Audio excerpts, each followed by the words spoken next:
असे पर्यावरणप्रेमी शिक्षक जे पुस्तकी ज्ञानाबरोबरच निसर्गातील अद्भुत आणि मनोरंजक ज्ञानाचा खजिना विद्यार्थी आणि नागरिकांसाठी ज्ञात करून देण्यासाठी सतत झटत असतात. ज्यांना अध्ययन अध्यापनाबरोबरच पक्षी निरीक्षण, जंगल भ्रमंती, अरण्य वाचन, निसर्गशाळा, सूत्रसंचालन, दुर्मिळ वस्तू व अद्भुत गोष्टींचा संग्रह करण्याचा छंद आहे. असे शिक्षक म्हणजेच प्राचार्य रामकृष्ण श्रीपती मगदुम हे होय. मगदुम सरांचे मूळ गाव कोल्हापूर जिल्ह्यातील आजरा तालुक्यातील धामणे हे असून त्यांचा जन्म एका शेतकरी कुटुंबात झाला. इंग्रजी विषयात त्यांनी MA BEd पूर्ण केल्यानंतर सन 2001 मध्ये मगदुम सर शिक्षक म्हणून रुजू झाले.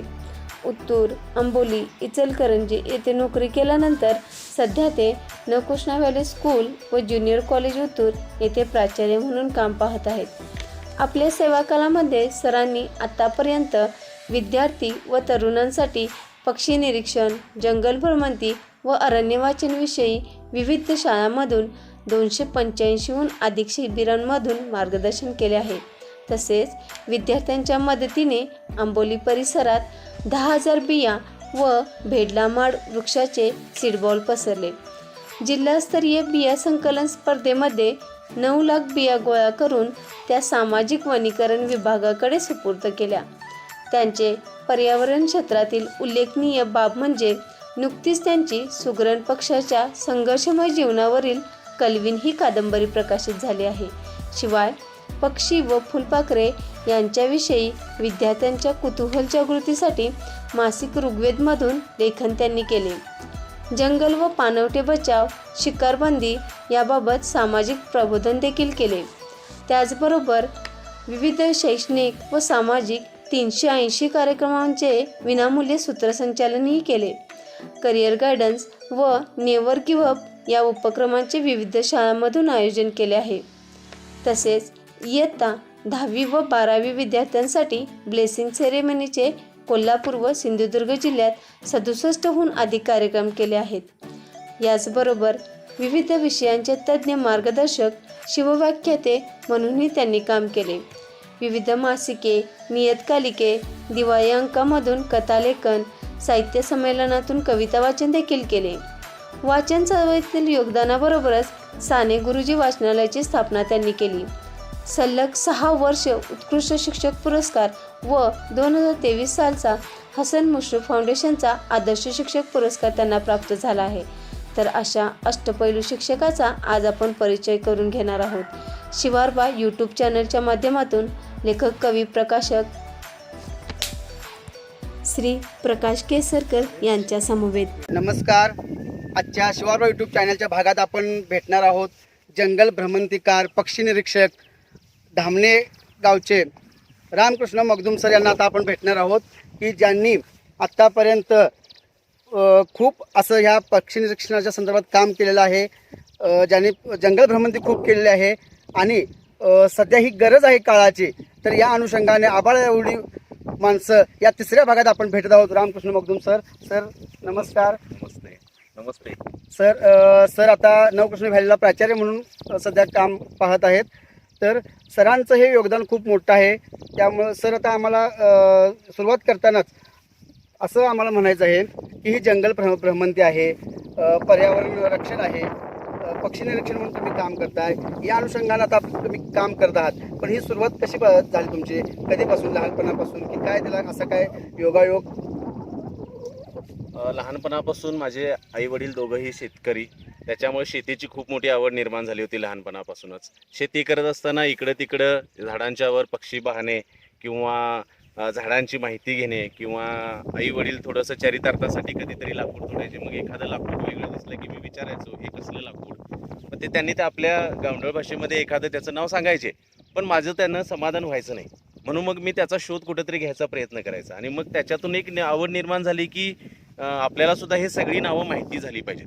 बरोबर. पुढे गेल्यानंतर ज्यावेळेला मी नोकरी व्यवसायानिमित्त शिक्षक म्हणून रुजू झालो त्यावेळेला मराठी विज्ञान परिषद गडिंग्लज आणि आम्ही तयार केलेला सह्याद्री निसर्ग मंडळ नावाचं एक जे मंडळ होतं यांच्या संयुक्त विद्यमानं आम्ही पक्षी निरीक्षणाचे कार्यक्रम आयोजित करायचो आणि मग त्याच्यासाठी आम्हाला गडिंग्लजचे प्राध्यापक अनिल मगर सर हां. हे आम्हाला फार मोठं सहकार्य आणि मार्गदर्शन करायचे.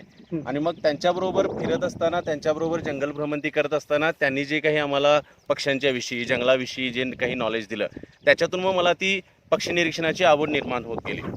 पुढं माझे आणखीन एक मित्र की ज्यांना मी या पर्यावरण क्षेत्रामधला श्रीकृष्ण मानतो, बर. ते म्हणजे सुहास वांगणकर सर. हां, कोणतं गाव त्यांचं? ते कोल्हापूरचे. बर. ते आता सध्या मानद सचिव म्हणून काम करतायत पर्यावरण विभागाचे. तर ते म्हणजे एक चालता बोलता ज्ञानकोश आहे पर्यावरणाचा. तर त्यांच्या संपर्कात आल्यानंतर पुन्हा आणखी मला पक्ष्यांच्या विषयी, प्राण्यांच्या विषयी, बेडूक किंवा वनस्पती, औषधी वनस्पती यांच्याविषयी हां. मला पुन्हा आणखी खूप असं ज्ञान मिळालं आणि मग त्यातून ही माझी आवड निर्माण होत गेली. आणि मग हळूहळू मीही निसर्गाकडं एका वेगळ्या दृष्टिकोनातून बघायला लागलो की निसर्ग हा खरोखरच एक समृद्ध आणि संपन्न आहे, खूप घेण्यासारखा आहे. आणि त्याच्यामध्ये मला तासनतास रमावं असं वाटायला लागलं. या सगळ्या भौतिक सुविधांच्या पासून मन रमवायचं असेल तर कुठंतरी निसर्गामध्ये जाऊन निवांत बसणे किंवा पक्ष्यांचं निरीक्षण करणे, फुलपाखरांचं निरीक्षण करणे, नवीन नवीन घटना ज्या काही घडत असतात आपल्या पाठीमागं अपरोक्षपणे, तर त्या सगळ्यांचा कुठंतरी आपल्याला माहिती व्हावी म्हणून मी ते सगळं निरीक्षण करत गेलो, ते टिपणं करत गेलो. आणि मग त्याच्यातून मला ही पक्षी निरीक्षण, जंगल भ्रमंती किंवा पर्यावरणाचा थोडासा अभ्यास ह्याच्यामध्ये मला थोडंसं आवड वाटू लागली आणि मग मी ते पुढं तसंच करत गेलो. बरोबर. प्रत्येकाचं बालपणातच आपण थोडंसं घडत असतोय. सरांनी सांगितलं की चरितार्थ चालवण्यासाठी त्यावेळी जंगलातील छोटी मोठी लाकडं तोडायची सरपणासाठी हे करत असताना तुम्हाला त्यातून आवड निर्माण झाली. त्यातून तो छंद जोपासता तुम्ही त्या क्षेत्रात काम करायला लागला आणि हे आरोग्याच्या दृष्टीनेही चांगलं आहे. असं सगळ्या गोष्टी चालू आहेत. सर, आपण म्हटल्याप्रमाणे पक्षी निरीक्षण करताय, जंगल भ्रमंती करताय. म्हणजे पक्षी निरीक्षण करताय किंवा जंगल भ्रमंती करताय म्हणजे नेमकं तुम्ही काय करताय, काय तुमचा उद्देश आहे ह्या गोष्टीतून? जेव्हा आम्ही पक्षी निरीक्षणासाठी जंगलामध्ये किंवा आजूबाजूच्या परिसरामध्ये जातो त्यावेळेला आम्ही पक्ष्यांचं निरीक्षण करतो. पक्ष्यांच्या आवाजांचं टिपणे घेतो किंवा ते कसे वागतात, ते कसे उडतात, त्यांच्या मधले जे काही इंटरॅक्शन्स आहेत पक्ष्यांच्या मधल्या त्या नेमक्या काय आहेत याचं थोडंसं आपण निरीक्षण करत बसतो. आणि त्याच्या पुढे जाऊन मग आम्ही आता मार्गदर्शन करायला थोडीशी सुरुवात केलेली आहे की शाळेच्या मुलांना किंवा ज्यांना पर्यावरण क्षेत्रामध्ये आवड आहे अशा मुलांना आम्ही एकत्र बोलवतो आणि मग त्यांना त्या पक्ष्यांची नावं असतील, त्या पक्ष्यांच्या ज्या काही आवडी निवडी आहेत, सवयी आहेत, याच्याविषयी आम्ही त्यांना सांगतो. आणि मग त्या हेतून आम्ही त्यांच्या मनामध्ये सुद्धा पक्ष्यांच्या विषयी थोडीशी गोडी निर्माण होईल या दृष्टीनं आम्ही प्रयत्न करतो.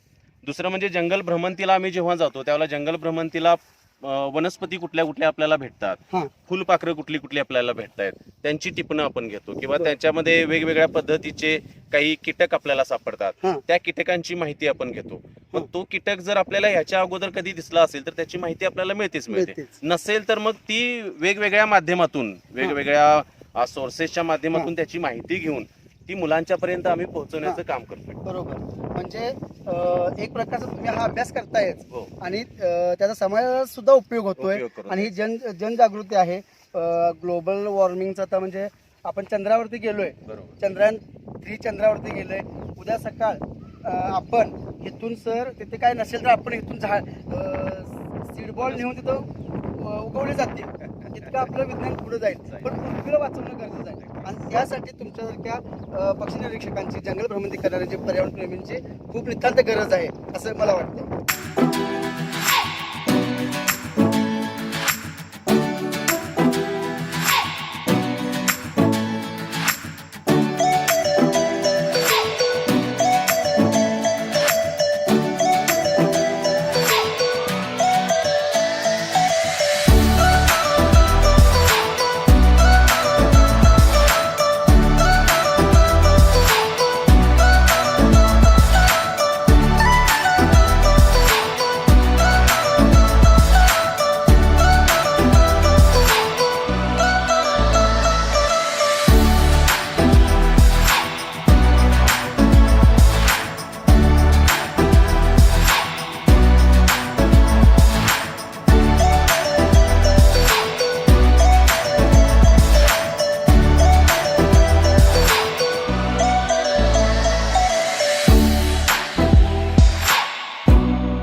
धामणे कोल्हापूर जिल्हा आजरा तालुका या ठिकाणी रामकृष्ण मगदूम सरांनी आम्हाला ही जागा सुचवली. असं आम्ही जंगल भ्रमंती करता करता सर आपण 1-1.5 किलोमीटर चालत आलो इकडे आणि चालत आल्यानंतर आता थोडी विश्रांती घेत आपण बोलायचं आहे. तर बोलताना मला असं म्हणायचं आहे सर, तुम्ही आम्हाला ह्या जागेवरती घेऊन आलात, ही जागा आम्हाला आवडली, जंगल भ्रमंती करताय तुम्ही, खूप जंगल पालती घातलेली आहेत, त्यामुळे तुम्ही आम्हाला सुद्धा एखाद्या चांगल्या लोकेशनला घेऊन आलात इथे. तर या लोकेशनलाच का आणलं, याचं नाव काय आहे तुमच्या ह्या भागातल्या ह्या लोकेशनचं किंवा ह्या जंगल भागाचं नाव काय आहे? हा जो आता आपण स्पॉट आपण बसलेलो आहोत, हा धामणे आणि उत्तूर या दोन्ही गावांच्या सीमेवरचा हा एक डोंगर आहे. तर या डोंगराला या भागातल्या लोकांच्याकडून याला बोडका टेंबर असं म्हटलं जातं. हा. बोडका याचा अर्थ या ठिकाणी पूर्वी कोणत्याही पद्धतीचं झाड वगैरे काहीही नव्हतं, फक्त गवत उगवायचं आणि दगड होते. बरोबर. पण आता सामाजिक वनीकरण आणि इतर माध्यमातून जी काही आता वृक्षारोपण झालेलं आहे त्याच्यामुळे आता काही इथं झाडं दिसत आहेत, हा. त्याच्यामुळे हा बोडका टेंबूर या नावानं प्रसिद्ध होता. तर ही जंगल भ्रमंती करत असताना तुम्ही असे काय उपक्रम राबवताय? समजा तुम्ही आता आंबोली सारख्या ठिकाणी सुद्धा कार्यरत होता सर, आणि महाराष्ट्रातलं आंबोली हे सर्वात जास्त पावसाचं ठिकाण, पक्षी प्राणी आणि समृद्ध असं ते ठिकाण, या ठिकाणी तुम्ही अनेक वर्ष तिथं काम केलेलं आहात. तर तुम्ही असे काय उपक्रम राबवतात? सगळ्यात महत्वाचं म्हणजे आम्ही पहिली गोष्ट करतो ते म्हणजे मुलांना निसर्गाच्या जवळ नेण्याचा आम्ही प्रयत्न करतो. मुलांना काय शिकलं पाहिजे हे सांगण्यापेक्षा मुलांना निसर्गामध्ये पहिल्यांदा घेऊन जाणं हे सगळ्यात महत्वाचं आहे. तिथं असताना आम्ही सगळ्यात मोठा प्रोजेक्ट केला होता तो म्हणजे निसर्ग शाळा नावाचा. दिवसभर शाळा ही पूर्णपणे निसर्गामध्येच त्यांना ठेवायची. झाडाखाली बसायचं, तिथंच त्यांनी शिकायचं, तिथंच जेवण करायचं, तिथंच त्यांनी रमायचं, तिथल्या निसर्गामधले खेळ खेळायचे. याच्यामधून मुलांना निसर्गाविषयीची आवड निर्माण व्हायला लागली. आणि माझं असं एक मत आहे किंवा सगळ्याच पर्यावरण प्रेमी लोकांचं असं मत आहे की माणूस किंवा मुलं ही इतर गोष्टींच्या पेक्षा निसर्गामध्ये जास्त रमतायत. बरोबर. अलीकडच्या काळामध्ये मुलांना मोबाईल, टीव्ही आणि हे मोबाईल गेम याच्यापासून जर लांब राहायचं असेल तर सगळ्यात बेस्ट म्हणजे निसर्ग खेळ आणि निसर्ग शाळा. मुलांना निसर्गामध्ये रममान करून ठेवलं की मुलं हे निश्चितपणानं विसरतील. हा एक आहे. दुसरी गोष्ट, आम्ही आंबोलीमध्ये असताना आमच्या असं लक्षात आलं की त्या ठिकाणी आढळणारा जो एक भेडला माड नावाचा एक वृक्ष आहे की ज्याची पानं अलीकडं आता बुके तयार करणे किंवा डेकोरेशन्स वगैरे कार्यक्रमांची वगैरे याची डेकोरेशनसाठी तो त्याच्या पानांचा मोठ्या प्रमाणामध्ये वापर केला जातो. बरोबर. यामुळे ही झाडं आता हळूहळू नष्ट व्हायला लागली. तिथून कोकणामध्ये ही झाडं फार मोठ्या प्रमाणात आढळतात. सह्याद्री पर्वत, वेस्टर्न घाट आपण जो म्हणतो, तिथं ही भेडला माडाची झाडं खूप आहेत. याच्यावर उपजीविका करणारे जे काही प्राणी आहेत, या प्राण्यांना सुद्धा आता अडचण झालेली आहे की ती झाडं संपत चाललेत. बरोबर. मलबार धनेश म्हणून एक आहे, हॉर्नबिल, तर तो याची फळं खूप आवडीनं खातो. पक्षी. त्याच्यानंतर रात्रीचे जे निशाचर काही प्राणी आहेत त्याच्यामध्ये फटकुऱ्या वगैरे असेल किंवा त्या पद्धतीचे, यांचीही ती आवडीची फळ आहे. त्याच्यामुळे मग या झाडांची ज्या वेळेला कत्तल करायला सुरुवात केली गेली वेगवेगळ्या कारणांच्यासाठी, त्यावेळेला असं लक्षात आलं की मग या प्राण्यांनी आणि या पक्ष्यांनी खायचं काय? आहेत त्यांना पर्याय नाही असं नाही, वडाची झाडं, उंबराची झाडं फळं वगैरे खाऊ शकतात, पण त्यांना ही जी भेडला माडाची आहेत ही झाडं उपलब्ध होणं गरजेचं आहे. म्हणून मग आम्ही काय केलं की विद्यार्थ्यांच्या मदतीनं साधारण एक 5 ते 6 हजार बिया भेडला माडच्या त्या जंगलांच्या मध्ये आम्ही पसरल्या. दुसरी गोष्ट आम्ही अशी केली की त्याचे सीड बॉल्स तयार केले, साधारण एक 3000 सीड बॉल्स तयार केले की ज्याच्यामध्ये भेडला माडची बी असेल, त्याच्या आजूबाजूला थोडीशी राख आणि त्याचबरोबर शेण आणि मग त्याच्या बाजूला चिखल, असे सीड बॉल साधारण 3000 तयार केले गेले आणि हे सीड बॉल आम्ही जंगलांच्या मध्ये वेगवेगळ्या ठिकाणी नेऊन ठेवले. आमचा प्रयत्न एवढाच होता की भेडला माडांची झाडं त्या ठिकाणी निर्माण व्हावीत आणि त्या पक्षाचा अधिवास राहावा, अबाधित राहावा, हा एक आम्ही प्रयोग केला. बरोबर. बऱ्याच ठिकाणी आम्ही प्रदर्शनं भरवतो. या प्रदर्शनामध्ये पहिलं प्रदर्शन असतं ते म्हणजे पक्ष्यांचं. पक्ष्यांचे फोटो, त्यांची माहिती देणारं प्रदर्शन आमच्याकडे तयार आहे. त्याच नंतर आम्ही रानभाज्यांचंही प्रदर्शन भरवतो. रानभाज्या महोत्सव सुद्धा आम्ही साजरा करतो. याच्यामध्ये मुलांच्या मदतीनं आम्ही रानभाज्या गोळा करतो आणि पालकांच्या मदतीनं त्याची रेसिपी तयार करतो. अशा रानभाज्यांच्या मधून ज्या वेळेला आम्ही रानभाज्या महोत्सवाचं आयोजन केलं त्यावेळेला आम्हाला 1, 2 ते 3 नवीन रानभाज्या ज्या आम्हाला माहित नाहीत, अशा रानभाज्यांची आम्हाला माहिती मिळाली. बरोबर. आता सर काय होतंय, तुम्ही रानभाज्या म्हणाला आणि त्याचा महोत्सव भरवताय, तर त्या रानभाज्या खायच्या की नाही आता भीती वाटते सर आम्हाला. कारण त्या रानभाज्या काळाच्या रानभाज्या आहेत, पण आम्ही ते खाणं बंद केलंय.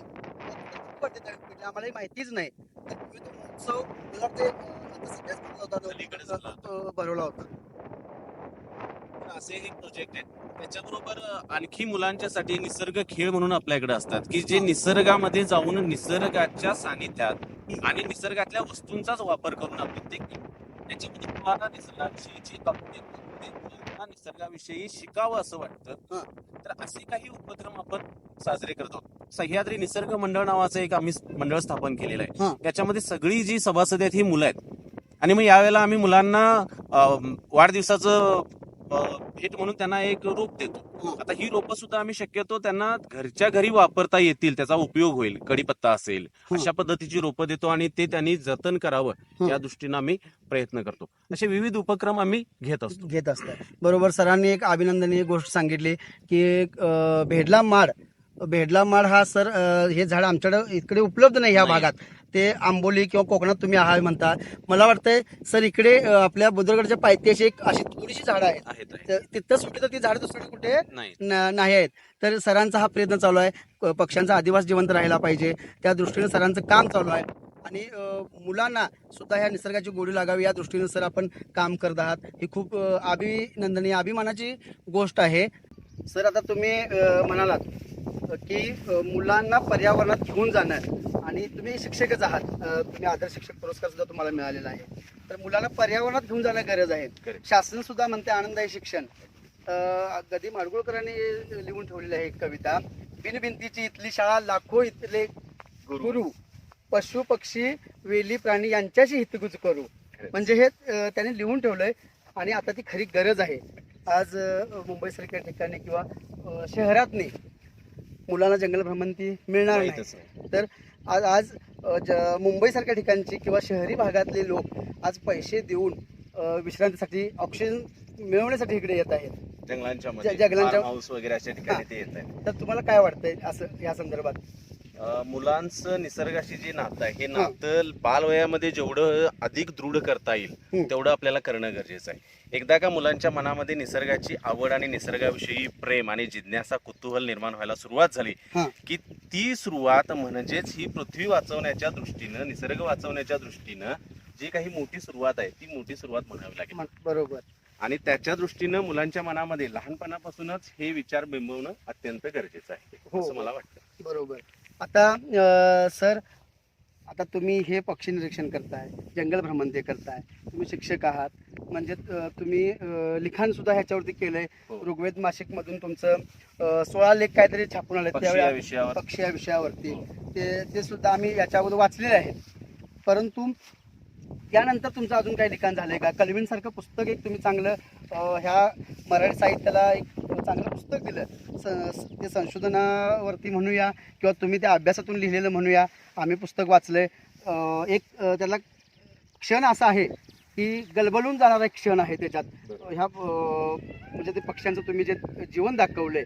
तर सर ही कथानक तुम्हाला कसं सुचलं किंवा ही इतकी भावना त्यात कशी ओतली तुम्ही ह्या कथानकात? साधारण 9वी मध्ये असताना आम्हाला एक इंग्रजीमध्ये एक धडा होता, पाठ होता, तो म्हणजे सलीम अलींचा. हां. सलीम अली हे तर पक्षी तज्ज्ञ म्हणून सगळ्या जगाला प्रसिद्ध आहेत. तर त्यांचा एक या पक्षी विवर बर्ड्स नावाचा एक आम्हाला पाठ होता आणि त्याच्यामध्ये थोडक्यात वर्णन होतं त्याचं. हां. नंतर ते कुतूहल थोडंसं जागृत झालं की अधिक त्याच्याबद्दल माहिती घ्यावी. हां. मग ती माहिती घ्यायला सुरुवात केल्यानंतर पर्यायानं किंवा सुदैवानं म्हणा की मला आंबोलीसारख्या ठिकाणी काम करण्याची संधी मिळाली हां. की जिथं निसर्ग म्हणजे आईच आहे. हो. तर त्या ठिकाणी काम करत असताना तिथून जी हिरण्यकेशी नदी आहे त्या नदीच्या काठावर एक जे उंबराचं झाड आहे त्या उंबराच्या झाडाला दरवर्षी सुगरणीची घरटी लटकलेली मला बघायला मिळायची. बरोबर. आणि मग हळूहळू त्याच्या समोरच्या बाजूला असणारा जो एक दगड होता त्या दगडावर बसून मी तासनतास ते बघायला सुरुवात केली. मग सगळेच काही डिटेल्स मला तिथून माझ्या निरीक्षणातून मिळाले नाहीत. मला सुहास वांगणकर सर किंवा अंबोलीमध्ये असणारे काका भिसे नावाचे एक निसर्ग पर्यावरण तज्ज्ञ आहेत. त्याच्यानंतर हेमंत ओगले आहेत. त्याच्यानंतर मगर सर आहेत. यांच्याकडून थोडंसं मला मार्गदर्शन मिळालं आणि मग त्याच्यातून मला असं वाटलं की मुलांच्या पर्यंत ही सुगरणींची कथा पोहोचवण्यासाठी मला कुठंतरी त्यांच्या भाषेमध्ये लिखाण करणं गरजेचं आहे. आणि म्हणून मग त्याच्यातले जे काही छोटे छोटे पॉईंट्स होते ते पॉईंट्स एकत्र केले, थोडंसं त्याला कथानकाचं रूप दिलं आणि मग कल्विन ह्या कादंबरीची मला एकंदर कथानक सुचलं आणि मग ती कल्विन ही कादंबरी आकाराला आली. हो. त्याचं पुस्तक प्रकाशन झालं त्यावेळी गोविंद पाटील सर म्हणाले होते हो. की मारुती चित्तमपल्ली त्यानंतर व्यंकटेश माडगुळकर सत्तांतरानंतर मला हे पुस्तक एका बैठकीत वाचून काढलेलं माझं हे कल्विन पुस्तक, कारण त्यांना सुद्धा इतकं त्या पुस्तकानं गुंतवून ठेवलं होतं. तर या पुस्तकाच्या माध्यमातून आपण महाराष्ट्रभर पोचलेले आहात. कल्विन हे नाव सुद्धा सर वेगळंच नाव आहे. कल्विनचा अर्थ तसा काय सांगाल का? कल्विन हा तसा संस्कृत शब्द आहे आणि कल्विन या शब्दाचा मराठीमध्ये अर्थ होतो की सुगरण पक्षी. बहिणाबाईंची सुगरणीविषयी फार अगदी मार्मिक असं ते शब्द आहेत. अरे खोप्यामध्ये कसा सुगरणीचा चांगला देखा देव, तिलासाठी तिनं जीव झाडाले टांगला. त्याच्यामध्ये जो खोपा बनवण्याचं जे स्किल आहे किंवा ते जे सुगरणीचं आहे, अगदी सुगरणीचं आयुष्य आपण इतकं साधं सोपं म्हणू शकत नाही. अनेक संकट आहेत, अनेक संघर्ष आहेत आणि मग त्याच्यातून त्या सुगरणीचं ते आयुष्य आकार घेत राहतो. खोपा दिसतो सुंदर, पण तो खोपा विणताना किती त्याला त्रास होतो, त्याच्या चोचीमध्ये किती मोठे जखमा होतात, हे सगळ्या गोष्टी ह्या एक वेगळा विचार करण्यासारख्या आहेत आणि त्याच्यामुळं ती कल्विनची कथा ही तशी सुचत गेली आम्हाला. बरोबर. माणसाचा संघर्ष हा जगण्यासाठी आहे. आता संघर्ष तो भौतिक सुखाच्या पाठीमागे जाण्यासाठी, भौतिक सुख मिळवण्यासाठी आहे, पण पक्ष्यांचा संघर्ष हा जगण्यासाठी आणि जीवनाची लढाई जिंकण्यासाठी आणि आपल्याला चोचीला किंवा पोटाला मिळण्यासाठी एवढी त्यांची लढाई आहे. खरा निसर्ग हा माणूस काय राखत नाही, पर्यावरण राखण्याचं काम हे पशु पक्षी निसर्ग वेळीच करत आहेत. माणूस हा या निसर्गाचा पुत्र आहे असं म्हणून जर त्यानं वागायला सुरुवात केली तर कदाचित येणाऱ्या काही पिढ्यांच्या मध्ये निसर्गाविषयी सगळ्या माणसांच्या मध्ये कुठेतरी प्रेम निर्माण होईल आणि निसर्ग वाचेल. आता निसर्ग वाचवण्यासाठी जंगलांच्या मध्येच जाणं गेलं पाहिजे असं काही गरजेचं नाहीये. तुम्ही जिथं आहात तिथं तुमच्या आजूबाजूची झाडं जरी वाचवलात, प्राणी वाचवलात, पक्षी वाचवलात, तरी सुद्धा ते निसर्ग संवर्धनाचंच काम आहे. याच्यासाठी तुम्ही कुठे जाऊन आंदोलन केलं पाहिजे, कुठं जाऊन तुम्ही उपोषणाला बसलं पाहिजे किंवा निसर्गामध्ये जाऊन झाडं एवढी हजारो लाखो शक्य असेल तिथं झाडे लावा, पण ती झाडं जगतील हे मात्र आता गरजेचं आहे. आणि त्याच्याही पेक्षा जी जुनी झाडं आहेत, ही जुनी झाडं त्यांचं जतन होणं गरजेचं आहे. 300-400 वर्षापूर्वीचे हे महापुरुष आहेत, त्यांचं जतन होणं अत्यंत गरजेचं आहे.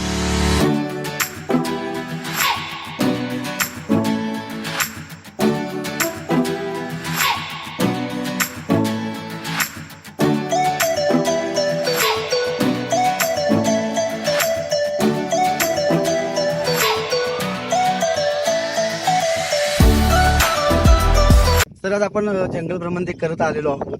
तर जंगल भ्रमंती करत असताना तुम्ही त्यातले जाणकार आहात, त्यामुळे आता आपण समजा आता इथेच एखादी वस्तू वनस्पतीचं आम्हाला हे सांगू शकाल का की वनस्पती आता म्हणजे त्यांचं टाईप काय वेगळे असतात टाईपच्या, किंवा ते उपयुक्त असतात किंवा काय असं काय तुमच्या असं आता इथं सुद्धा ती विविधता आहेच. तर आपल्याला इथे एक बघायला मिळेल. हा, ही जी वनस्पती आहे, या वनस्पतीचं नाव आहे पाथरी. हा, ही रानभाजी आहे. हो हो हो, खूप औषधी अशी ही रानभाजी आहे हो. आणि या पावसाळ्याच्या दिवसामध्ये आपल्याला ही बघायला मिळते. याला असं म्हटलं जातं की पाथरी आणि सगळे आजार कात्री. बरोबर. म्हणजे याची भाजी खाणाऱ्याला शक्यतो पावसाळ्यामध्ये कुठला आजार होत नाही, असं हे एवढं याच्यामध्ये औषधी तत्व असणारी ही रानभाजी आहे. बरोबर. तर ही पाथरी म्हणून आहे. त्याच्यानंतर इकडे एक आपल्याला ही वनस्पती दिसते. ही थोडीशी वनस्पती, ही जंगल मोडी नावाची ही वनस्पती आहे. ही जंगल मोडी याला का म्हणतात तर याचं कारण असं की ही जंगल नष्ट करणारी वनस्पती आहे सध्या तरी. बर. ही जी वनस्पती ज्या ठिकाणी उगवते त्या ठिकाणी जर अगोदर एखादं झाड असेल तर त्या झाडाचं सगळी पोषक द्रव्य जमिनीमधून शोषून घेऊन ही वनस्पती आपलं मोठेपण किंवा आपलं अस्तित्व मोठं करते आणि मग त्या दुसऱ्या झाडाचं अस्तित्व संपवण्याचा प्रयत्न करते. बरोबर. ही आता वनस्पती इतक्या मोठ्या प्रचंड प्रमाणामध्ये आपल्या या भागामध्ये किंवा सह्याद्रीच्या कोल्हापूर जिल्हा किंवा हा जो भाग आहे चंदगड वगैरे या भागामध्ये इतक्या मोठ्या प्रमाणामध्ये ही फोफावायला लागलेली आहे की याच्यामुळे काही जंगल नष्ट होण्याचा आता धोका निर्माण झालेला आहे. त्याच्यामुळं शेतामध्ये जर ही वनस्पती सापडली असेल तर ती मुळासकट काढून टाकावी असं मी स्पष्ट म्हणेन. बरोबर बरोबर. विनय सरांनी आता आपल्याला ही वनस्पती सांगितली आहे ही वनस्पती उपयोगाची नाही, त्यामुळे मी आता ते तोडलेली आहे. नाहीतर असं आमच्या शिवारबाच्या प्रेक्षकांना वाटेल की आम्ही नाही. ही वनस्पती जे ही कुठलाही प्राणी खात नाही हा. किंवा कुठलाही कीटक याच्यावर अंडी घालणे किंवा काही नाही, हा. कारण याचा वास सुद्धा उग्र आहे. हा. जर वास बघितला हो हो फार हो उग्र आहे. हो हो त्याच्यामुळे याला जवळ घेणारी कुठलीही वनस्पती म्हणजे कोणताही कीटक किंवा कोणताही प्राणी प्राणी, याच्यावर पक्षी. उपजीविका करत नाही. आता याच्यावर औषध कदाचित निसर्ग शोधणार आहे, हा आपण शोधू शकत नाही. बरोबर निसर्ग स्वतःच याच्यावर एखादा औषध शोधेल, एखादा कीटक असा तयार होईल की जो या वनस्पती खाऊन ते ते नष्ट नष्ट करेल. करण्याचं काम करू शकेल. बरोबर बरोबर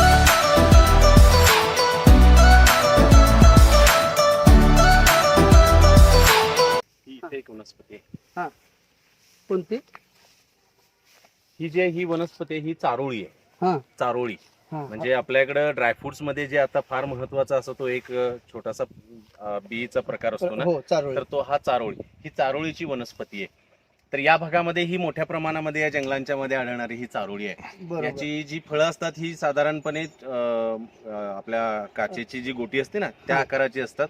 आणखी काळ्या रंगाची पिकल्यानंतर ती होतात. त्याच्यानंतर वरचं जे टर्फल आहे हे टर्फल ही पक्षी खातात हा आणि मग राहिलेले जे फळ आहे ते फळ खाली टाकतात त्या झाडाखाली. हा हा मग इथली मुलं आम्ही सगळे गोळा करतो ते हा आणि ते फोडावं लागतं. बरोबर आणि मग फोडल्यानंतर मग त्याच्या आतमध्ये तो आपल्याला सुंदर असा घर पाहायला मिळतो. बरोबर आणि तो आता फार महाग आहे, 1000 ते 1200 रुपये किलोनं तो ड्रायफ्रुट्स मध्ये किंवा शिरकुर्म्या वगैरे अशा ठिकाणी वापरला जातो. तर ती ही चारोळीचं हे छान असं झाड आहे. हो, आम्ही लहानपणी सर धामण्यातून काही आमचे पाहुणे वगैरे ते घेऊन यायचे आम्हाला Correct, बिया correct. ते आम्ही फोडायचं आणि खायचं. पण चारोळीचं झाड आम्ही पाहिलं नव्हतं हा. आणि आम्हाला आता आम्ही मुंबईसारख्या ठिकाणी ते विकत घेतोय त्यावेळी त्याची किंमत कळते आणि आम्हाला अभिमान वाटतोय की अशी झाडे ह्या भागात आहेत, आहेत आहेत. पण ती मुबलक प्रमाणात नाही कमी झाली हा आता. शेतीवाडी मधली जी झाडं हा. होती ही झाडं आता तोडली गेली. हा जंगलांच्या मध्ये मात्र अजूनही ही काही झाडं अशी टिकून आहेत. हा, त्यांचं हा, अस्तित्व राहणं गरजेचं आहे आता. गरजेचं आहे बरोबर ही इथं आणखीन एक आहे छान. हा जी वनस्पती आहे, हिला मी शतावरी असं म्हणतो. म्हणजे शतावरी असं नाव आहे तिचं. हो तर ही शतावरी फार औषधी वनस्पती आहे. हा याला शतावरी म्हणण्याचं कारण असं की याला 100 मुळं असतात. शत म्हणजे 100 100 आणि 100 मुळं असतात. तर या मुळांचा उपयोग औषधासाठी केला जातो. हो हो हा. आयुर्वेदात शतावरीला खूप फार मोठं महत्व आहे. ही ताकद देणारी, हा शरीराला जर दुर्बलता प्राप्त आलेली असेल तर हा. त्याला सशक्त करणारी हा अशी ही वनस्पती आहे. जनावरांच्या मध्ये जर दूध देत नसतील, हा. पाना घालत नसेल एखादी गाय किंवा म्हैस, तर त्याच्यासाठी याच्या मुळ्या देतात. त्याच्यामध्ये वाढ होते दुधामध्ये सुद्धा. किंवा नवीन जन्म बाळाला दिलेल्या माता आहेत त्यांच्या ह्याच्यामध्ये दुधामध्ये वाढ व्हावी हा. म्हणून सुद्धा ही वनस्पती याच्या मुळांचं बरोबर. काढा दिला जातो. याची आपण मेडिकल मध्ये पावडर विकत मिळते Correct, मिळते बरोबर. आपल्याला. हा. तर ही वनस्पती आता सरांनी आम्हाला दाखवली. म्हणजे आम्ही सरांच्या सोबत फिरल्यामुळे आम्हाला हे कळायला लागलं की ही शतावरी वनस्पती आहे ते. तर आमच्या शिवारबाच्या प्रेक्षकांनी सुद्धा ही वनस्पती पाहावी. आपण शतावरी याला आयुर्वेदात खूप मोठं महत्त्व आहे. सर आता इथं आपल्याला काही आवाज ऐकू यायला लागले. हा कुठला आवाज? हा जो आवाज आहे हा तितर पक्ष्याचा आहे. हा तितर नावाचा एक कोंबडीसारखा एक छोटासा पक्षी असतो, हा हा जमिनीवर धावणारा असतो. हा खूप सुंदर आहे. हा तर त्या पक्ष्याचा हा आवाज आहे. हो हो हो हो हा जो आहे हा मोराचा. मोराचा. मोर, हो हो त्याला हो मोरांच्या केका असं म्हणतो आपण. हो हो पण हो. केका कधी म्हणतो की ज्यावेळेला आभाळ भरून येतं त्यावेळेला हा. मोरांना खूप आनंद होतो आणि ते जोरजोरात हो. ओरडायला हो लागतात. आता आभाळ त्याला भरून केका आलेलंच आहे. म्हणतात. पाऊसही सुरू झाला. तुम्ही पक्षी निरीक्षण करताय तर पक्षी निरीक्षण करताना तुम्ही अनुभवातून किंवा अभ्यासातून तुम्ही खूप माहिती घेतलेली आहे. तर आम्हाला किंवा लहान मुलांना असले किंवा अजून असंख्य लोकांना त्यांच्याविषयी कुतूहल आहे. त्यांची नावं कशी पडतात किंवा त्यांचे पाय आखूड, चोच लांब, तर या संदर्भात काय आपण सांगाल? या बाबतीमध्ये माझं फक्त निरीक्षण आहे. हा. अभ्यास आणि जे त्याच्यातलं संशोधन आहे हे संशोधन मारुती चित्तमपल्ली सर हा आणि सालीम अली हा. यासारख्या ज्येष्ठ पक्षी तज्ञांनी केलेलं आहे. हा तर त्याच्याविषयी मी थोडंसं सांगेन की पक्ष्यांची नावं कशी पडली असावी. हा तर ही पक्ष्यांची नावं ही त्यांच्या चाली, रीती, रूढी, रिवाज, परंपरा किंवा त्यांचे बोलणं असेल, हा. त्यांचं चिवचिवाड असेल, त्यांच्या घरटे बांधण्याची पद्धत असेल, किंवा त्यांचं उडण्याचं एक वेगळं लयबद्ध असेल, हा. या सगळ्या त्यांच्या सवयींच्या वरून त्यांची नावं पडलेली आहेत. उदाहरणार्थ चिमणीचं नाव चिमणीच का, हा. तर ती दिसते छोटी चिमणी, म्हणजे चिमणी एवढं म्हणजे छोटा पक्षी, हा. आणि चिवचिव करते म्हणून हा. तिला चिमणी म्हटलं. हा. कावळ्याला कावळाच का, तर तो काव काव करतो आणि तो काळा असतो. हा. या दोन्हींचं कॉम्बिनेशन म्हणजे तो कावळा. हो. सेक्रेटरी नावाचा एक पक्षी आहे बर. की ज्याच्या डोक्यामध्ये असा थुर्रा असतो आणि तो हा. पेन ठेवल्यासारखा वाटतो. हा. म्हणजे आपल्याकडे जसा सेक्रेटरी एखादी असते तसा तो आपल्याला बघायला मिळतो. हा. दोन मोठी मोठी पानं, शक्यतो वांग्याची असतील किंवा ज्याला आपण हिबिस्कस असं म्हणतो, जास्वंदाची पानं, अशी दोन मोठी पानं एकत्र किंवा भेंडीची पानं दोन एकत्र शिवून त्याच्यामध्ये घरटं बांधतो. त्याला आपण टेलर बर्ड असं म्हणतो. हा. म्हणजे आपल्याकडचा जसा तो शिंपी हा. शिवण्याचं काम करतो, हा. तसं तोही दोन पानं शिवून ते छान घरटं तयार करतो. छोटासा पक्षी म्हणून त्याला आपण शिंपी असं म्हणतो. हा. त्याच्यानंतर सुगरण पक्षी तर आपल्या सगळ्यांनाच माहिती आहेत. हो. सुगरण म्हणजे सगळ्यात निष्णात असणारा तो पक्षी आहे घरटं बांधण्यामध्ये. त्याला सगळ्यात बेस्ट इंजिनियर असं म्हटलं जातं. तो हो. सुगरण आहे, त्याला खोपा पासून असं आपण म्हणतो. त्याच्यानंतर बुलबुल नावाचा पक्षी आहे, त्यात नेहमी बडबडत असतो, तर त्याला बुलबुल असं म्हणतो आपण. राखी वटवट्या नावाचा एक पक्षी सुंदर आहे की जो नेहमी वटवट वटवट वटवट वटवट टिव टिव टिव टिव असं करत असतो, म्हणून त्याला ते राखी वटवटे असं म्हटलेलं आहे. म्हणजे असे विविध पक्षी आहेत की त्या पक्ष्यांना त्यांच्या हावभावावरून, त्यांच्या वागण्यावरून, सवयींच्या वरून त्यांना ती नावं दिलेली आहेत. असे अनेक पक्षी आपल्याला या भागामध्ये बघायला मिळतात. त्याच्यामध्ये शिकारा पण आहे, त्याला तुरुमुती ससाना पण म्हणतात. सशांची शिकार करणारे काही पक्षी आहेत, त्याला त्याच्या नावानं ओळखलं जातं. तर असे हे वेगवेगळे पक्षी आपल्याला इथं बघायला मिळतात. बर. आणि पक्ष्यांच्या चोची संदर्भात काय बोलता येईल?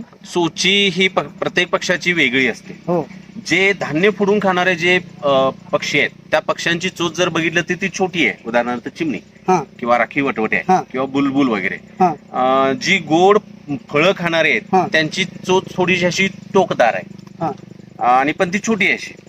आणि त्याच्यानंतर जे मांस फाडून खाणारे जे पक्षी आहेत, घार असेल, गरुड असेल, तर त्यांची जी चोच आहे ही थोडीशी अशी पुढे अशी अनुकुचीदार आहे, जेणेकरून ते मांस त्यांना फाडून खाता यावं. पाण्यात राहणारे जे काही बगळे वगैरे आहेत त्यांची जी चोच आहे ती चोच अशी लांबट आहे आणि मोठी आहे, जेणेकरून त्यांना आपलं भक्ष्य पकडताना सहज सोपं जावं. त्यांचे पाय सुद्धा उंच आहेत, कारण त्या पाण्यामध्ये त्यांना उभं राहता यावं म्हणून आहे. जे पक्षी पकडणारे आहेत इतर छोटे छोटे पाली किंवा सरडे वगैरे यांना, त्यांच्या पंजांच्या मध्ये अशा नाखून आहेत, म्हणजे तीक्ष्ण असे नाखून आहेत, त्याला पकडता यावं याच्यासाठी त्यांच्या त्या नख्यात अशा बनलेल्या आहेत. म्हणजे असे वेगवेगळ्या प्रकारचे पक्षी, त्यांच्या चोची वेगळ्या आहेत, त्यांचे घरटी राहण्याची वेगळे आहेत. मलबार धनेश नावाचा जो पक्षी आहे खूप सुंदर पक्षी आहे आणि मोठा आहे आकारानं तो पक्षी. त्याची चोच तर अशी डबल आहे, त्याला डबल चोच्या म्हणतात, त्याला किनरी म्हणतात, डबल शिंग्या म्हणतात. तो तर आपलं घरटं एखाद्या ढोलीमध्ये बनवतो आणि मग त्याची जी मादी आहे ती मादी त्या ढोलीमध्ये अंडी घालते. घातल्यानंतर हा पक्षी काय करतो, आपली जी चोच आहे त्या चोचीचा वापर तो आपल्या थापी प्रमाणे करतो, थापी.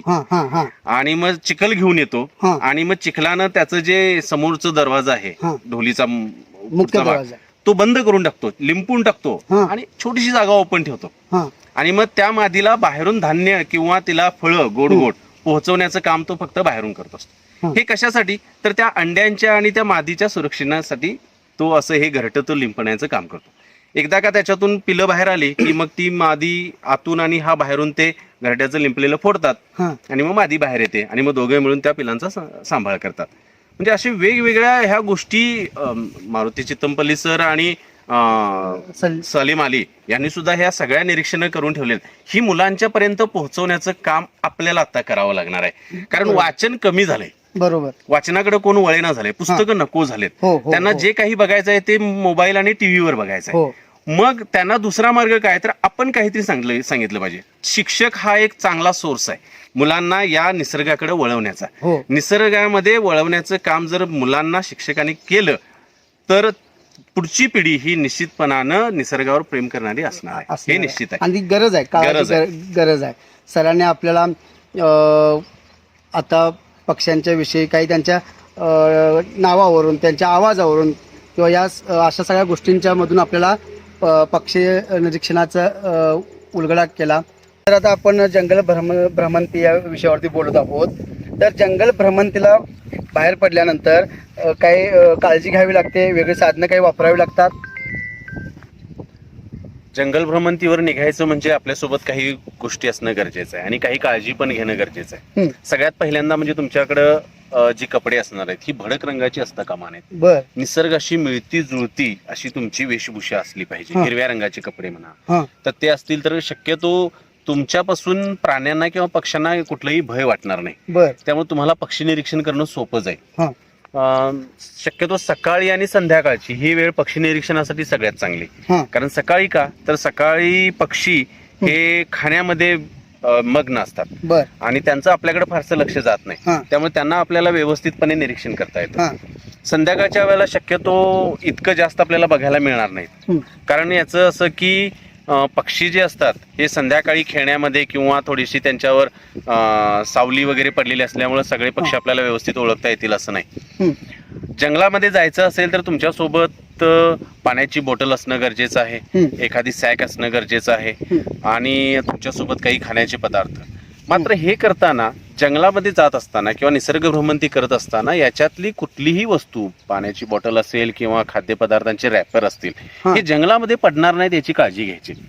कुठल्याही पद्धतीचा आपल्याकडचा जो नैसर्गिक नसलेला जो पदार्थ आहे हा पदार्थ तिथं जंगलामध्ये पडता कामा नये. एवढंच नाही तर आपल्याकडची काही खाऊ असतात ते खाऊ आपण पक्ष्यांना किंवा प्राण्यांना द्यायचा प्रयत्न करतो, हे शक्यतो आपण देऊ नये. कारण त्यांची जी निसर्गामधून अन्न उपलब्ध करण्याची जी काही नैसर्गिक त्यांना लाभलेली देणगी आहे ती आपल्याला अबाधित राखणं गरजेचं आहे.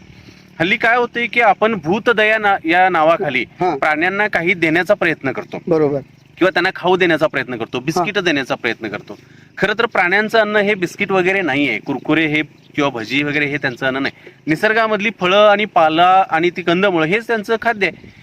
त्याच्याशी त्यांना समरूप होऊन राहू देणं ही आता गरज आहे. त्याच्यामुळे त्यांना बाहेरून फिडिंग कुठल्याही पद्धतीचं आपण करून चालणार नाही. ह्या काही काळजी आपण घेतली पाहिजे. जंगलामध्ये जाताना तुमच्या पायामध्ये शूज असणं गरजेचं आहे. त्याचबरोबर तुमच्याकडे एखादा चाकू असणं गरजेचं आहे. चाकू बरोबर एखादी काड्यापेटी किंवा माचीस असणं तुमच्यासोबत गरजेचं आहे. थोडीशी औषधं तुमच्यासोबत, जखमा वगैरे झाल्यानंतर त्याच्यासाठी थोडंसं बँडेज, थोडंसं एखादा रुमाल, हात रुमाल, अशा पद्धतीचं साहित्य तुमच्यासोबत असणं गरजेचं आहे. त्याचबरोबर मारुती चित्तमपल्ली आणि सालीम अली यांचं भारतीय पक्षी नावाचं जे पुस्तक आहे हे पुस्तक असेल तर अतिशय छान. दुर्बीण एखादी असेल तर तुमच्याबरोबर आणखी चांगलं होईल. नोट डाऊन करायला किंवा टिप्पणी घेण्यासाठी एखादी वही आणि एखादा पेन तुमच्यासोबत असावा. नवीन दिसलं तर त्याच्यामध्ये ते लिहून घ्यावं, किंवा एखादा तुमच्यासोबत कॅमेरा छान असेल तर तुम्हाला त्याचे फोटो सुद्धा घेता येतील, फुलपाखरांचे किंवा वनस्पतींचे, फुलांचे, पक्ष्यांचे, प्राण्यांचे. मात्र याच्यामध्ये रिस्क घेता कामा नये. फोटो घेण्याच्या नादामध्ये बऱ्याच वेळेला आपण प्राण्यांना इजा होईल ह्या दृष्टीने सुद्धा आपण बऱ्याच वेळेला त्यांना धोका उपलब्ध झालेला आहे. तर असं नाही, लांबून त्यांचे फोटो घेणं ही आपली काळजी घेणं गरजेचं आहे. बरोबर. आता सर, जंगल भ्रमंतीला निघताना आपण सांगितलं की आपली काळजी घेण्यासाठी काय साधनं वापरावीत आणि आपली काळजी घेत असताना पर्यायानं निसर्गाची आणि त्या पक्ष्यांची, प्राण्यांची सुद्धा काळजी घेणं किती गरजेचं आहे. कारण सरांनी तर सांगितलं की आपण जे अन्नपदार्थ घेऊन जातोय ते प्राण्यांना देण्याचा प्रयत्न करू नये. उदाहरण सरांनी तर सांगितलं की समजा प्लॅस्टिक एखादं पडलं असेल, प्लॅस्टिक थैली पडलं, ते प्राण्यांना, पक्ष्यांना घातक होईल. त्याचबरोबर प्राण्यांच्या बरोबर आपण सेल्फी घ्यायला जातोय हे सुद्धा घातक होईल. तर सरांनी आता आपल्याला जंगल सफारीला जाताना ही काय काळजी आपण घ्यायला पाहिजे आणि निसर्गाची सुद्धा काय काळजी घ्यायला पाहिजे या संदर्भात चांगलं आता मार्गदर्शन केलेलं आहे. मगापासून गप्पा मारत आहोत, तर आता आपण शेवटाकडेच मुलाखतीच्या चाललो आहे. तर ह्या संपूर्ण मानवजातीला किंवा पर्यावरण प्रेमींना, निसर्गप्रेमींना, पक्षी निरीक्षकांना किंवा जंगल भ्रमंती करणाऱ्यांना आपण काय संदेश द्याल किंवा त्यांच्यासाठी काय तुमचं मार्गदर्शन असेल?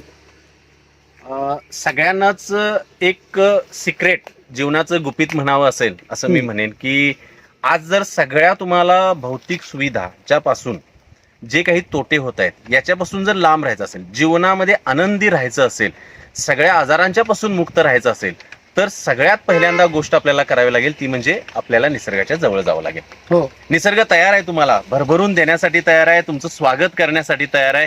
तो वसंत ऋतू, श्रावण ह्या सगळ्यांच्या दृष्टीनं फुलांची आरास घेऊन तुमचं स्वागत करायला तयार आहे. पण तिथपर्यंत आपण गेलो पाहिजे. आणि एकदा का तुम्ही निसर्गामध्ये पाय ठेवलात, निसर्ग तुमचा होऊन जातो किंवा निसर्ग सगळा तुम्हाला भरभरून द्यायला लागतो. जीवनाचा निखळ आनंद जर मिळवायचा असेल तर निसर्गाला जवळ केलीच पाहिजे. निसर्गाची जवळीक आपण साधली पाहिजे. निसर्गाच्या जेवढे जवळ जाऊ तेवढं आपण टेन्शन फ्री होऊ. सगळी आनंद सगळा जो आहे तो आपल्याला भरभरून घेता येईल आणि आपण नेहमी आनंदी राहू, टेन्शन फ्री राहू. त्याच्यामुळं निसर्गाच्या जवळ जा, तो तुमचं स्वागत करायला निश्चितपणानं तयार आहे. बरोबर, सरांनी आता सांगितल्याप्रमाणे आपण टेन्शन फ्री होणं हेच आता महत्त्वाचं आहे. जितका निसर्ग प्रफुल्लित आहे तितकं तुम्हाला असं म्हणायचं आहे सगळ्याचा मतदार असा निघेल सर की जितकं निसर्ग प्रफुल्लित आहे तितकं आपणही प्रफुल्लित राहू निसर्गाच्या सानिध्यात गेलो तर. बरोबर. आज आम्ही आता तुमच्या सोबत आहोत. आम्हाला निसर्गाच्या सानिध्यात तुम्ही आणलात. ही मुलाखत सर ऑफिसमध्ये बसून घ्यायची का असा आपला एक विचार होता माझा, पण तुम्ही म्हणालात आपण निसर्गाच्या सानिध्यातच जाऊया. आणि मुंबईसारख्या ठिकाणी ऑक्सिजन पार्क तयार केले जातात किंवा शहरात ऑक्सिजन पार्क तयार करण्याचं काम चालू आहे. तर आम्हाला वाटतं सरांनी निसर्गात नेऊन जंगलाच्या सानिध्यात नेऊन ऑक्सिजन टँकच आमच्या शरीराला दिला असं म्हणावं लागेल. तर सर ह्या शिवारबा यूट्यूब चॅनलला आपण मुलाखत दिलात आणि आपला बहुमूल्य वेळ असा दिलात, याबद्दल आम्ही शिवारबा यूट्यूब चॅनलच्या माध्यमातून आपले आभार मानतो. धन्यवाद. मीही शिवारबा चॅनेल आणि माझे मित्र प्रकाश केसरकर, लेखक आणि नवोदित कवी, यांचंही मी फार मोठ्या प्रमाणामध्ये आभार मानेन. कारण की माझ्या ज्या भावना निसर्गाबद्दलच्या आहेत या लोकांच्या पर्यंत पोहोचवण्यासाठी हे शिवारबा चॅनेल नावाचं खूप छान माध्यम त्या मला मिळालं. माझ्या भावना सगळ्यांच्यापर्यंत पोहोचवता येतील या दृष्टीनं हे चॅनेल माझ्यासाठी निश्चित उपयोगी होईल. त्याबद्दल या चॅनलचे प्रकाश केसरकर सर, आणखी आमचे विनय सरांचं मी खूप आभार मानतो. धन्यवाद. धन्यवाद सर, धन्यवाद. तर आता आपल्या सोबत होते आबाळा एवढी माणसं त्या शिवारबाच्या तिसऱ्या भागासाठी आम्हाला ज्यांनी आमच्याशी हितगुज साधलं असे रामकृष्ण मगदूम सर आता आपल्यासोबत होते. तर सरांचं या पक्षी निरीक्षणाच्या बाबतीतलं कार्य खूप मोठं आहे, पण ते आपण कमी वेळेत आपण इतकं नाही उलगडू शकत. तरीसुद्धा सरांच्याशी आम्ही हितगुज साधून ते आपल्या शिवारबाच्या प्रेक्षकांच्यापर्यंत काम पोचवण्याचं आपण काम केलेलं आहे. तरी या शिवारबाच्या चॅनलच्या माध्यमातून सरांना आम्ही भरभरून शुभेच्छा देतोय. तुमचं जंगल भ्रमंती, पक्षी निरीक्षण असे हे काम चालूच अखंडपणे राहणार आहे. शिवारबा चॅनलची ज्या ठिकाणी गरज असेल त्या ठिकाणी आम्ही नक्की तुमच्यासोबत आहोत. आणि शिवारबाच्या या यूट्यूब चॅनलला आपण 4थ्या भागात भेटणार आहोत अशाच एका वेगळ्या व्यक्तिमत्वासोबत आणि एका नवीन व्हिडिओसोबत. तोपर्यंत आमच्या व्हिडिओला लाईक करा, शेअर करा आणि सबस्क्राईब करा. धन्यवाद.